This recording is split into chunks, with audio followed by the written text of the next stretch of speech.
Assalamualaikum warahmatullahi wabarakatuh. Kawan-kawan, kembali lagi bersama saya Kenneth Lewis dan tentu seperti biasa di channel Infosa Official. Kawan-kawan, seperti biasa kita kembali untuk mengulas informasi terbaru atau terupdate yang kemudian kali ini datang dari seorang Komarudin Simanjuntak yang kemudian hari ini telah ditetapkan sebagai tersangka atas pencemaran nama baik oleh Barreskrim Polri. Oke, baik kawan-kawan, agar lebih jelasnya mari kita sama-sama membacakan artikel yang kemudian diupload oleh salah satu media nasional yaitu kompas.com pada tanggal 9 Agustus 2023.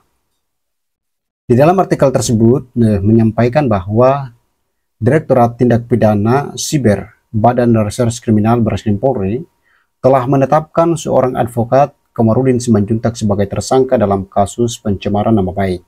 Komarudin kemudian menjadi tersangka terkait laporan yang dibuat Direktur Utama PT Taspen ASN Kosasi pada tahun 2022 yang lalu.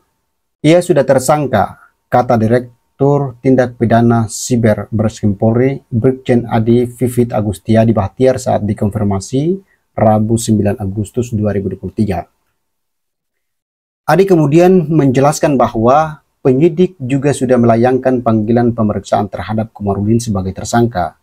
Akan tetapi, ia belum memberikan jadwal dari pemeriksaan sebagai tersangka.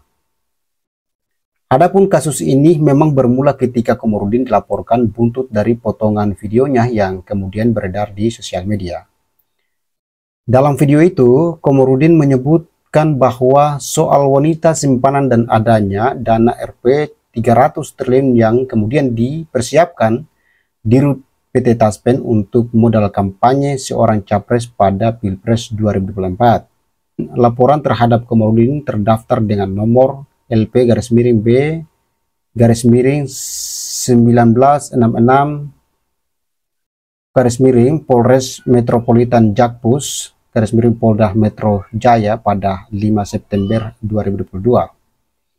Nah, kemudian juga pernah diperiksa sebagai terlapor oleh Barreskrim pada Kamis 5 Januari 2023. Terkait adanya potongan video itu, Komarudin sebelumnya memang menjelaskan bahwa saat itu dia sedang menjadi advokat dari Rina Lawi yang memang merupakan istri sah dari Dirut PT Taspen. Bahkan Komarudin juga membawa sejumlah barang bukti untuk menguatkan pernyataannya itu. Barang bukti berarti tentu pasti ada foto-foto dan video-video ya.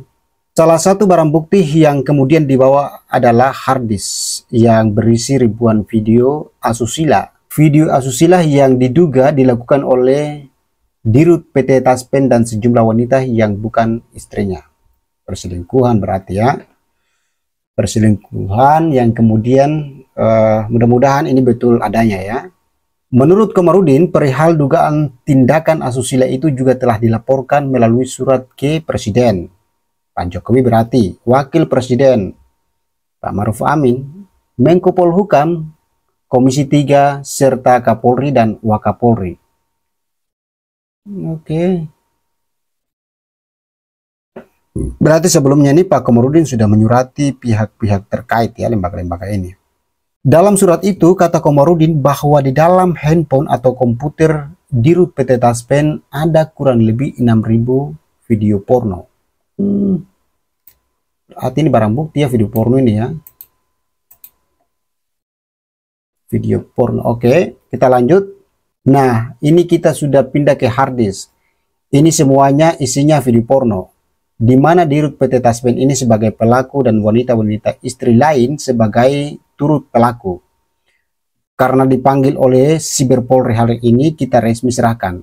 Tadinya ini saya saja yang pegang, kata Komarudin di Barreskrim Polri, Mabes Polri, Jakarta, Kamis 5 Januari 2023. Beberapa bulan yang lalu kawan-kawan.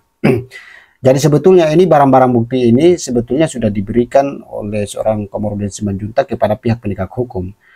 Oke, kita lebih lanjut. Selain itu, ia juga membawa dan menyerahkan bukti transfer bukti percakapan dari Dirut Taspen ke sejumlah wanita yang bukan istrinya. Oke. Ini sebetulnya buktinya sudah kuat ini kalau memang apa yang kemudian disampaikan oleh Pak Komarudin ini berarti pihak penegak hukum mestinya harus PT Dirut ini, PT apa Dirut PT Taspen ini sudah semestinya mesti harus diproses ini kalau misalnya bukti yang kemudian disampaikan oleh Pak Komarudin ini betul adanya. Oke, kita lebih lanjut.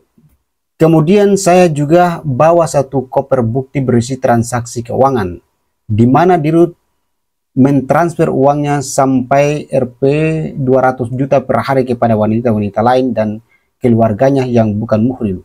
Saya yakin dan percaya bahwa kawan-kawan, seorang Komarudin Simanjuntak ini, beliau ini memang pengacara yang baru kita kenal kemarin di saat kasus almarhum Joshua Huta Barat atas kasus pembunuhan Ferdy Sambo terhadap Joshua Huta Barat, yang memang waktu itu beliau juga bagian daripada penasehat atau bagian dari pengacaranya almarhum ya.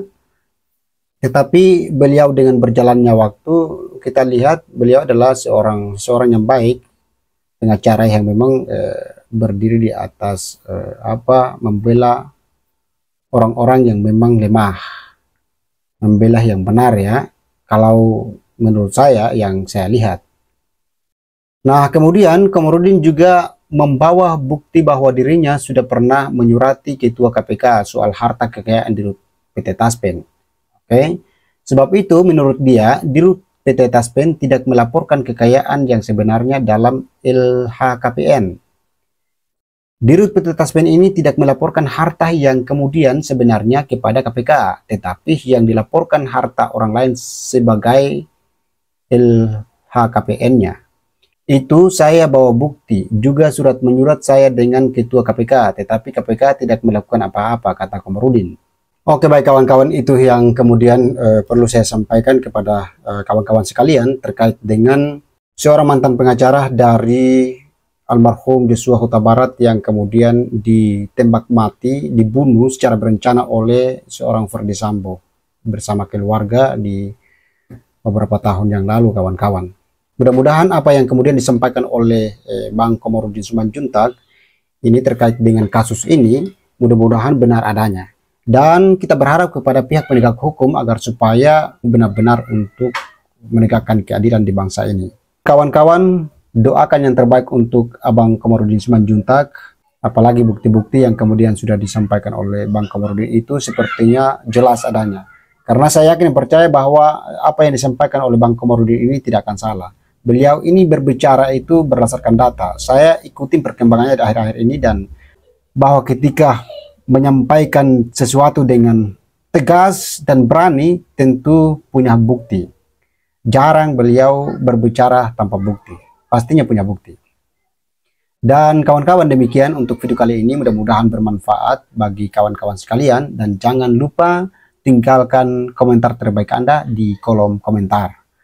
Saya Kena Kumis. Assalamualaikum warahmatullahi wabarakatuh.